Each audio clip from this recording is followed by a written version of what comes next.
الرحيم نحمده ونصلي ونسلم على رسوله الكريم أما بعد قال النبي صلى الله عليه وسلم لا يؤمن أحدكم حتى أكون أحب إليه من والده وولده والناس أجمعين أو كما قال عليه الصلاة والسلام اللهم صل على سيدنا محمد وعلى آل سيدنا محمد وبارك وسلم۔ بزرگان محترم، عزیز ساتھیوں، گزشتہ جمعہ میں جو حدیث مبارک پڑھی گئی وہی حدیث مبارک آج بھی پڑھی گئی، جس کا مفہوم بیان کیا گیا تھا کہ کسی بھی ایمان والے کا ایمان اس وقت تک کامل اور مکمل نہیں ہو سکتا جب تک اسے محمد رسول اللہ صلی اللہ علیہ وسلم سے محبت تمام لوگوں سے زیادہ نہ ہو، اپنی اولاد سے بھی زیادہ ہو، اپنے والدین سے بھی زیادہ ہو، اور دنیا کی جو مال و دولت ہے ان سے بھی زیادہ ہو، دنیا کی تمام چیزوں سے زیادہ ہو، یہاں تک کہ اپنی جان سے بھی زیادہ ہو۔ آپ یوں کہہ سکتے ہیں کہ کمال ایمان کے لیے ضروری ہے کہ ایک ایمان والا حضور صلی اللہ علیہ وسلم کی محبت کی خاطر تمام لوگوں کی محبتوں کو قربان کر دے، یہ ہے کمال ایمان۔ اور اس کے تحت واقعات بھی بیان کیے گئے تھے۔ حضرات صحابہ کرام رضوان اللہ تعالی عنہم اجمعین ایسی چھوٹی چھوٹی چیزوں میں بھی حضور اکرم صلی اللہ علیہ وسلم سے محبت کا اظہار فرمایا کرتے تھے کہ جو واجب اور ضروری نہیں ہوا کرتی تھی۔ اور ہمارا حال یہ ہے کہ ہمارے لیے جو چیزیں واجب ہیں، ضروری ہیں، لازم ہیں، ان چیزوں میں بھی ہم حضور اکرم صلی اللہ علیہ وسلم سے اپنی محبت کا اظہار نہیں کرتے۔ ایک صحابی رسول ہیں حضرت ابو دجانہ رضی اللہ تعالی عنہ، جنگ احد کے موقع پر دشمنوں نے، کفار و مشرکین نے نبی کریم صلی اللہ علیہ وسلم کو تاڑ لیا کہ یہ اکیلے ہیں، ان کے اوپر حملہ کیا جائے، اور چاروں طرف سے حملے ہونے لگے، تیریں برسائی جانے لگیں۔ حضرت ابو دجانہ رضی اللہ تعالی عنہ حضور اکرم صلی اللہ علیہ وسلم اور ان تیروں کے درمیان حائل ہو گئے، دیوار بن گئے۔ کس طرح سے؟ آدمی جب کسی کی جان بچاتا ہے اور اپنی جان قربان کرتا ہے تو اس طرح سے سینہ تان کے کھڑا ہو جاتا ہے، یعنی دشمنوں کی طرف سینہ رہتا ہے کہ لو میرے سینے پہ وار کرو، اور پیٹھ کس کی طرف رہتی ہے؟ جس کو بچایا جاتا ہے۔ لیکن حضرت ابو دجانہ نے کیا کیا کہ سینہ حضور علیہ السلام کی طرف کر دیا اور پیٹھ دشمنوں کی طرف کر دی، اور سارے وار اور سارے حملے پیٹھ کے اوپر برداشت کیے۔ کسی نے کہا کہ عاشق تو وہ ہوتا ہے جو سینے پر وار جھیلے، اپنے معشوق اور اپنے محبوب کو بچانے کے لیے جو سینے پر وار جھیلے، آپ نے تو پیٹھ پر وار جھیلے ہیں۔ تو حضرت ابو دجانہ رضی اللہ تعالی عنہ نے جو بات کہی ہے وہ ایسی بات ہے جو سونے کے پانی سے لکھی جانے کے قابل ہے۔ وہ صحابی رسول فرماتے ہیں کہ اگر میں سینہ دشمنوں کی طرف کر دیتا تو پیٹھ حضور علیہ السلام کی طرف ہو جاتی، اور ابو دجانہ کو یہ گوارا نہیں کہ اس کے جیتے جی اس کی پیٹھ حضور علیہ السلام کی طرف ہو، اس لیے میں نے سینہ دشمن۔ یہ ایسی کوئی چیز نہیں تھی کہ دشمنوں کی طرف سینہ کرنا لازم تھا یا حضور کی طرف سینہ کرنا لازم تھا، اور ایسی کوئی بے ادبی نہیں تھی کہ حضور علیہ السلام کی طرف اگر ایسے موقع پر پیٹھ ہو جاتی تو کوئی ان کو گناہ پڑتا، یہ کوئی ایسی بات نہیں تھی۔ لیکن جب آدمی کسی کے محبت میں ڈوبتا ہے اور غرق ہو جاتا ہے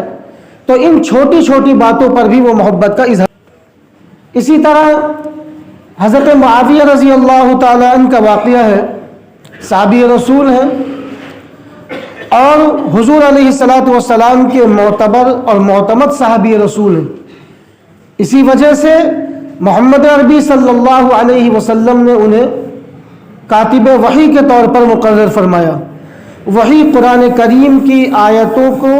لکھنے کے لیے مقرر فرمایا تو ظاہر سی بات ہے معتبر ہوں گے، معتمد ہوں گے، اسی لیے بنایا. ہر ایرے غیروں کو ایسی ذمہ داری نہیں سونپی جاتی. لیکن آج کے دور میں کچھ ایسے بھی پیدا ہو گئے جو حضرت معاویہ رضی اللہ تعالی عنہ کے تعلق سے بد زبانی کرتے ہیں، گالیاں دیتے ہیں. حضرت معاویہ رضی اللہ تعالی عنہ کی جو فضیلت ہے وہ اپنی جگہ، بہت ساری فضیلتیں ہیں، لیکن آپ کی سب سے بڑی جو فضیلت ہے وہ یہ کہ آپ صحابی رسول ہیں. اور صحابی رسول کے تعلق سے اللہ رب العزت نے کیا ارشاد فرمایا؟ رضی اللہ عنہم ورضوا عنہ، کہ اللہ ان سے راضی ہیں اور یہ اللہ سے راضی ہیں. اولئک هم الفائزون، یہ کامیاب لوگ ہیں. ہم المفلحون، یہی کامیابی اور کامرانی سے ہمکنار ہونے والے ہیں. اولئک هم المتقون، یہ متقی پرہیزگار ہیں، اللہ سے ڈرنے والے ہیں. لہم جنات تجری من تحتها الانہار، انہی کے لیے تو باغات اللہ نے تیار کر رکھے. یہ تعریف حضرات صحابہ کرام کی ہے، اور صحابہ کرام میں حضرت معاویہ رضی اللہ تعالی عنہ بھی شامل ہے، داخل ہے. اور ایسے ویسے نہیں، جلیل القدر، بڑے صحابی، کاتب وحی ہیں، رسول اکرم صلی اللہ علیہ وسلم کے معتبر صحابی. اور انجینئر مرزا علی، وہ حضرت معاویہ رضی اللہ تعالی عنہ کے تعلق سے بد زبانی کرتا ہے، اور ہمارے نوجوان اس بد زبان سے بڑے متاثر. محلے میں یہ بات سننے میں آئی کہ انجینئر مرزا علی کے نوجوان بہت فین ہو رہے ہیں، اور اپنے محلے کے بھی بہت سے نوجوان سنتے ہیں اور اسے سننا پسند کرتے ہیں. میں یہ کہتا ہوں کہ اس کا وہ بیان سنو کہ جس بیان میں اس نے حضرات صحابہ کرام کے تعلق سے جو اس کو سنے گا تو اس کے دل میں حضرات صحابہ کرام رضوان اللہ تعالی عنہ مجمعین کے تعلق سے. حضرات علماء کرام فرماتے ہیں کہ آپ جس عالم دین کی کتاب پڑھیں گے اس عالم دین کی خوبیاں اور صفات آپ کے اندر منتقل ہوں گی. اسی لیے کہا جاتا ہے کہ انتخاب اچھا ہونا چاہیے. اب جو لوگ مرزا علی، انجینئر مرزا علی کو سنتے ہیں اور اسے سننا پسند کرتے ہیں، تو آپ دیکھیں گے کہ ان کے سننے والوں میں ایسے لوگ ہوں گے کہ جن کے دلوں میں حضرات صحابہ کرام کے خلاف بغض پیدا ہو گیا. اور نبی کریم صلی اللہ علیہ وسلم نے صاف لفظوں میں یہ بات ارشاد فرما دی کہ جو حضرات صحابہ کرام سے محبت کرے گا وہ مجھ سے محبت کرے گا، اور جو حضرات صحابہ کرام سے بغض رکھے گا وہ مجھ سے بغض رکھے گا. وہ حضرات صحابہ کرام سے بغض رکھتا ہے، یعنی محمد عربی صلی اللہ علیہ وسلم سے بغض رکھتا ہے. یہ کوئی معمولی بات نہیں ہے کہ آپ نے اسے سنا اور مزے لیے اور بات ختم. آپ اگر اسے سنیں گے تو اس کی یہ بری صفات آپ کے اندر منتقل ہوں گی کہ آپ حضرات صحابہ کرام سے بغض رکھنے والے بن جائیں گے، یعنی نبی کریم صلی اللہ علیہ وسلم سے جنگ کرنے والے. بہرحال درمیان میں یہ بات آ گئی. نبی کریم صلی اللہ علیہ وسلم کے پاس ایک بادشاہ کے صاحبزادے آئے، اسلام کی حالت میں، ایمان کی حالت میں. نبی کریم صلی اللہ علیہ وسلم سے گفتگو ہوئی، بات چیت ہوئی. جب وہ جانے لگے تو انہوں نے کہا یا رسول اللہ، میں آپ کو کچھ ہدیے اور تحفے آپ کی خدمت میں پیش کرنا چاہتا ہوں، آپ کوئی خادم میرے ساتھ بھیج دیجئے، میں آپ کی خدمت میں کچھ ہدیے اور تحفے پیش کرنا چاہتا ہوں. تو نبی کریم صلی اللہ علیہ وسلم نے ایسے اشارہ کیا حضرت معاویہ رضی اللہ تعالیٰ عنہ کی طرف کہ یہ آپ کے ساتھ جائیں گے، اور یوں اشارہ کیا جانے کا. ایک صحابی حضور علیہ السلام سے اتنی محبت کرتا تھا کہ بس حضرت معاویہ رضی اللہ تعالیٰ عنہ نے یہ اشارہ جانے کا دیکھا کہ آپ چل دیے، اور آپ نے چپل بھی نہیں پہنی. اور چونکہ وہ بادشاہ کے بیٹے تھے، انہوں نے سوچا کہ یہ عام آدمی ہے، عام خادم ہے، ان کو کیا میں اپنے ساتھ بٹھاؤں. تو حضرت معاویہ